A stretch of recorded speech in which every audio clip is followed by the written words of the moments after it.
Hey guys, welcome back to another video. This is going to be a video of 3 games, and the last game is probably the game of the day, and the first one is just I'll show you a secret. Okay, so this is the Vienna game. Okay, and he goes to do the King's Indian, so we're trying to push. So this is totally different to what you've seen me do in the past. So now I'm pushing the F pawn, and yeah, our opponent's doing the King's Indian. I'm not sure what that move is. What he should do is probably this, and then castles. Okay. Okay, and I push. So this is like the Austria attack almost. And he goes with the knight now. So this is really strange. You should put the knight here, intertwined with the knights. But he's also scared of this move. But this is the reason why you do this move to stop this move here, and you're defending twice. But we've got a mega attack now, so he should be worried. Okay, so we move the pawn forward, and at this stage I didn't want the knight to come here, so this is a proactive move. Proactive moves are moves that stop your opponent from moving. Rather than attacking other pieces, you're actually defending key squares that your opponent could go to. Okay, so he finally castles. So he's got like a King's Indian setup sort of thing. It's a little bit suspect. Okay, so we're eyeing down the king now. So pinning that pawn. He tries to control the e5 square. So this is totally a blunder in his position. I understand now. This is what I've done in the past. I've done this move here. But you've got to keep an eye on key squares. So if you have a look here, what does that do? Look at his position. So look here. So, and then he goes here. So what squares is he weakening? So if you look, have a look at all this space. All the light squares in front of his king. So as soon as he moves here, he's just opening up the board for us, and our bishop comes tenfold stronger. So this is when you sort of learn to move e6 instead, and then start controlling this square, because you don't want to have the light squared bishop for white just raining havoc. So this is a position where you probably should play e6 and just try and control and try and block these light squares, because now this is God. So okay, so he's attacked. Got our first exchange, and this is the blunder. This is where I blundered my queen. So I've been practicing an opening, and you sort of not get used to attack. So I thought I could just attack here and attack here. So just getting excited. I was trying a new opening, getting all my pieces into the action, and I blundered my queen. I take. He moves his bishop to attack, his knight to attack my bishop. So in this circumstance, we do blunders and we continue to play, because if you have a look, we've got very active pieces. The game's far from over. We've got really... bishop needs to get into the game. Oop. Bishop needs to get in the game. This knight is not very good at all. So okay, so we retreat. We don't want to lose this bishop because it's so powerful. He moves his rook, so he's got a semi-open file, so this is exactly what you should probably do. Is try and get your rooks onto the semi-open files or the open files. Okay, so we're trying to open up. So in this circumstance, when you see your opponent do a pawn rush, have a look at the end of the files and see, are there rooks there? Because if their rooks are there, generally speaking, you've got to ask yourself, does that open that file? So if it does open that file with the rook there, you do not want to take, so you can always push forward. But he takes, and we take the free knight, and also we've trapped the king, so this is very strong. Black's still favourite. He takes the pawn, and taking that pawn is a blunder, because now we've got a fork here. And all of a sudden our bishops are just absolutely destroying him.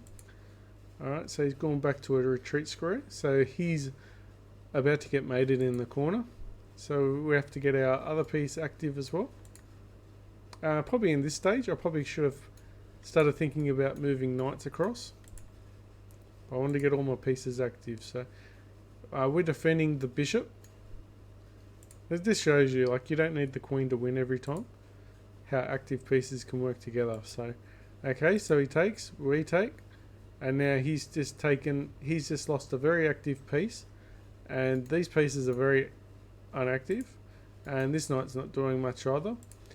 So all these pieces are not active, and all of ours are just, they're lighting up. So this is exactly what you want. So he moves forward. In this circumstance, can you see the move? So pause the video and check to see if the move. Give yourself, probably try and do 5 moves to see if you can find it. Okay. I didn't see it straight away, so I took the pawn. That's not the move.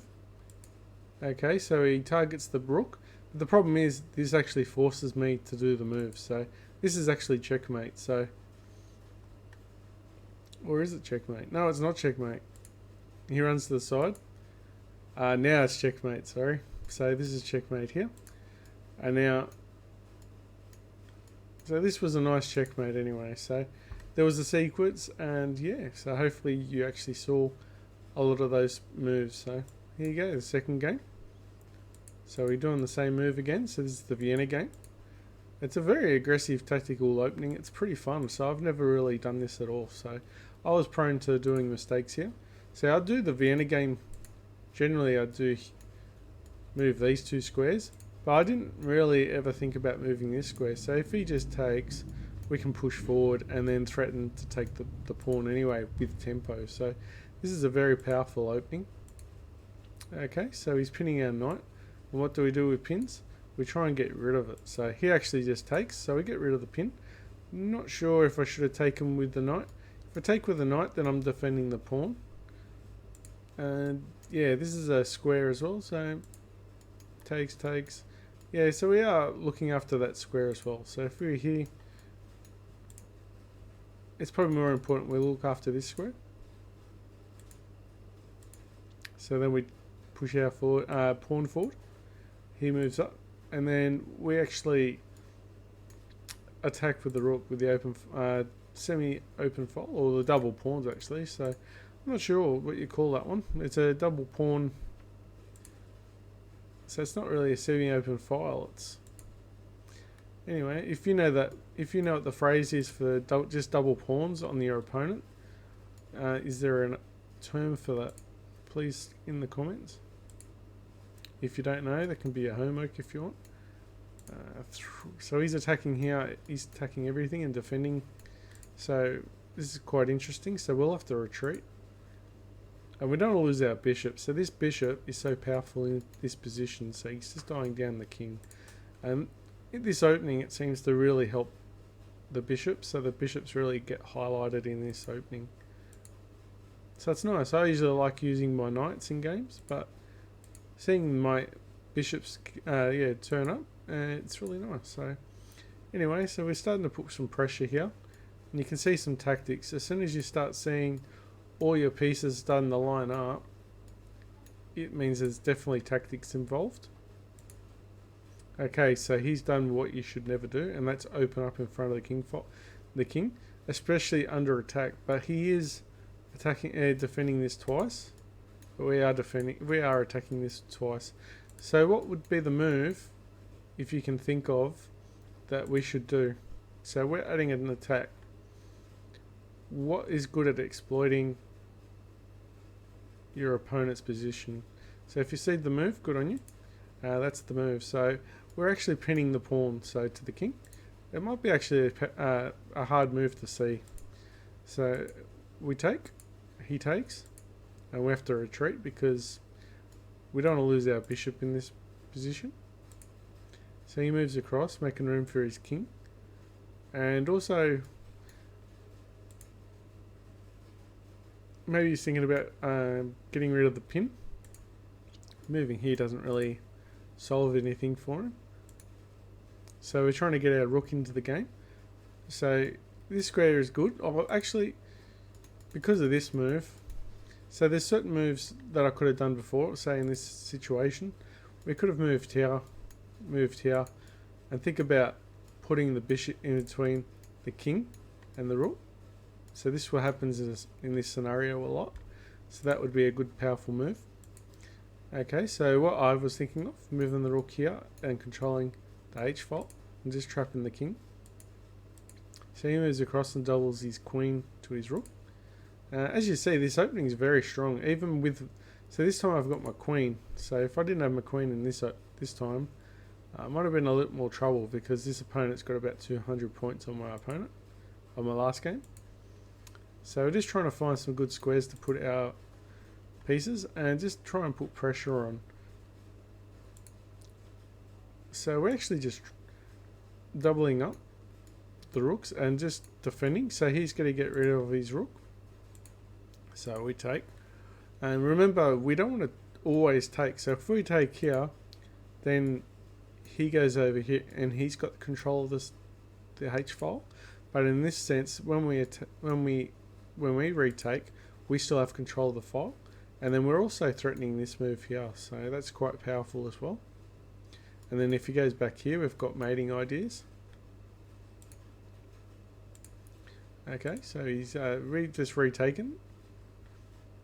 We've just taken the threat, and now he's in the corner. So now this is probably not a circumstance where we should have done this move, but we need to get this bishop active because he's being trapped. But it might have been a little bit too late at this stance. I might have been better off. So sometimes we do moves. Yeah, or I have to do that either way because I want to get my bishop active. If you could see another way, maybe targeting here. No, I'm not sure. If we move here, just trying to move how we can move this pawn otherwise. So, I mean, we could sacrifice the queen, and then he definitely moved there, but we don't want to do that. So, we do this. He doesn't take, so that's actually a good move for our opponent. And now what he does is, this knight was very powerful in his square. And now he's just blundered his pawn. So can you see how he's blundered his knight? Sorry, not pawn. He's blundered his knight. So this was a very powerful knight because it was in an outpost. And it was there forever. It was such a powerful square. Controlling all these squares. Yeah, controlling all these dark squares actually. But he's moved it, and he shouldn't have. He probably got a bit nervous at this stage. Alright, so we check. We check, and then we've got the knight. So, and that was a nice tactic. Now we've got another strong move coming up. Now we go for the queen. He moves forward. Actually, the problem with this move is I did this move too early. So what I probably should have done. So instead of doing this move, because doing this got his queen in a good square. So I should have kept with this plan now, but I started to have tunnel vision. So tunnel vision is something that us players can have, and it can actually destroy our games because we purely focus on here. So before I was focusing on here, now I've just forgotten this plan over here. So at the time, this plan wasn't working. It was irrelevant. As soon as this knight moved and moved over here, we got tunnel vision for getting this knight and then thinking about, oh, we'll get extra material. But you shouldn't always just go for material every time just because you can. Going here, and he takes here, and then we get a bishop here. Definitely a very strong move. And then we could even move our queen here, because then we could even defend our bishop, and the bishop could then attack over here. And then we could threaten mate here, and then we've got a bishop here roaming around free as well. So just remember, just don't always go for pieces. Always think about positional awareness as well. So we go for here, and all of a sudden we've got a bishop here, but he's just going to trade his bishop. So it was actually a blunder on my part, but we're up in material. So the last thing he wants to do is trade. So I wasn't really happy with that because my bishop was very powerful. Probably had better moves. And now I tried to opt for trading queens, trying to go into an endgame, but he didn't take it. I I could have taken here. And also what I probably should have done as well is I could have moved here and then moved here. So we always think about the forward squares, but we don't always think about the pieces behind sometimes, or moving backwards. Definitely my retreating squares or moving backwards is definitely moves that I miss in my game, and you probably miss them too. So just keep them in mind. And this is a blunder because he can take here and then he's actually defending his pawn, so we can't actually take. He takes wrong. He should have taken with the queen. No, he shouldn't have taken with the queen, but he can actually take here. What he should have done was he should have taken here instead of just moving his pawn down. So that's why the position was a bit funny. Alright, so he's retreated his queen. We know he doesn't want to trade queens. He can usually, if you know someone doesn't want to trade queens, then we can definitely just push these queen around like anything. So, and that's checkmate. So that's the second game. Thank you for watching that one. And this is the final game. This time it's a little bit different on black. So, okay, so we're doing Sicilian. And whenever your opponent goes like this, we usually want to take the pawns immediately. Okay, so we do. And then we push the pawns forward. We're not really worried because if he goes here, we can take. And then we can also trade queens as well. I don't mind trading queens in that position. So he moves his pawn. So this guy, usually the main move would be moving the bishop forward. But this opponent's definitely deciding to play one of my style games where you just want to push all the pawns forward. So now he's got like a 4-pawn opening. So this is there is actually a 4-pawn opening known. So I'm not sure it's actually this, but there is actually an opening, a 4-pawn opening. So yeah, so this is not this. He's got 5 pawns onto me now. So now I'm just hiding in the corner, and he's just coming down. So this is quite scary. I can't really take anything here because that's defended. Can't take here because that's defended. I'm getting pushed in the corner here big time. So I could take here, but he's defended. So I was trying to think about how I could get rid of this knight, because then I could have the bishop come down and then attack the rook. So I haven't seen the analysis of who was stronger and who was weaker. White's definitely got an advantage here, +2 advantage almost. So that's a 2-pawn advantage, just purely on a position. So definitely this looks very scary for black. So this is one of my skills though. I do play very tight lines at the I defend very well in tight lines. So now I move the bishop, so defending the knight. So just trying to make room so I can castle, because sometimes you can get scared, but you really want to keep putting your pieces out in the center as much as you can, even though we don't have much room. He blunders a pawn. So we take. I was hoping to get his knight and fork the knight, but he didn't fall for it. But even the queen was defending it. So, but I was hoping to get the knight for nothing, but he saw it, and then we castles, and then we have to move our queen now. So we now this is hanging as well. So this is quite chaotic. So it gets material back. So it's become an equal game again. So I had the advantage for a short period of time. So now we attack. So trying to trade rooks. And now our opponents just decide to do something crazy. So at this stage I was thinking, do we want to trade queens? Do we not? So have a look. We're actually forced to trade queens. So he's actually got us in a bind. So we've got to take. There's no point blocking because, there's nothing defending our queen. If our queen was protected, then we could actually block the check. And then we just traded everything. And now we've got a pass pawn. But he's still got his powerful pawns in the center. So this is quite an interesting game. This is nothing. I actually laughed at the opponent and said, I've never seen anything like this. And he goes, he hasn't either. So he was just purely just having a bit of fun. So he took the bishop anyway, so trying to trade everything, I guess, because we do have a pawn advantage. We're still stuck in the corner though, and we have to move our rook across. his knight's hanging too. So in this position, you want to see what's hanging. He's defending this pawn as well, so that's alright. So that was a good, powerful move. Surprised he didn't take the bishop in this sense, and we just took.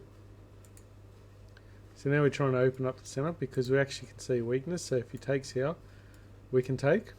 So the board's starting to slowly open up for us. We took our spot, and now we're targeting the knight. And we've got a powerful square for the bishop. So we take. So he's got rid of his powerful knight. So, and now he's attacking our bishop. So our bishop was so powerful, and we put in a big powerful square. But now we've got to defend the pawn. We've got to be careful. He's trying to get our pass pawn as well. So he could easily move across here and take.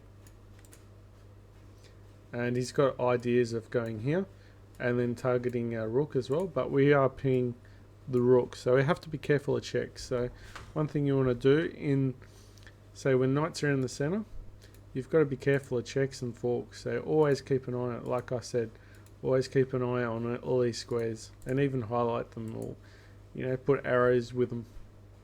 Okay, so he moves his bishop back. He probably shouldn't have moved his bishop back in such a passive square. He probably could have put it back. He doesn't really have many powerful squares. He's got a long diagonal, but the bishop doesn't have many good squares because everything's coming towards the center. Okay, so we move the bishop. Move the knight. So trying to get play. So at this stage, what was I thinking of? I wanted to push the pawn. But he saw that. And then we've got our bishop back as well. So we really wanted to push the pawn, get the check, start trading material. And we've got some pawns. So in the end game, you want your pawns on the outside of the board. The reason is, if everything's traded off, it's very hard for the king to go this way and defend this pawn as well. So always keep that in mind as well. So at the start of the game, you want your pawns in the center. But at the end of the game, towards the end game, you want your pawns on the outer rim. So yeah, so we do our move. So we're trying to exchange everything because we're definitely up in material still. So, but we're in definitely a winning game because the pawns are on the edge of the board. We just don't want to blunder any pawns, so we've got to keep protected. So we go for the trades. So just trying to trade when we can. He's defending. He's trying to attack this square, and also you want to make sure if the bishop's on the light square, put your pawns on the dark squares as well. Okay, and also if your pieces are on the dark squares, your minor pieces also, it's hard for them to attack, and they can't get you in checks if the king's on the dark squares. So he's still got his knight anyway, so we've got to keep an eye out for the checks with the knight. So there's a check here, but it doesn't really threaten anything at this stage. So we want to defend the pawn. So he's got a check, but it doesn't really solve anything, but it actually helps us move the king with tempo. So remember what I said in the last video. If you haven't seen the last video, you need to watch it because it's about in-game principles, and it's about getting your king in the center. So having a check here just for checking's sake is actually helping me. So you don't want to just check just for no reason. You want to try and fork the king with the pawn. So okay, so he's trying to get our piece.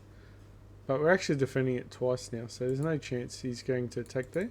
And it was in that game he ran out of time as well. So this was a very powerful game, I thought, for me. And yeah, it just showed that material is quite equal. We're just up in one pawn. So anyway, guys, but now two. Anyway, guys, I hope you enjoyed the video and I hope you stayed to the end. Alright, I'll see you tomorrow. Bye.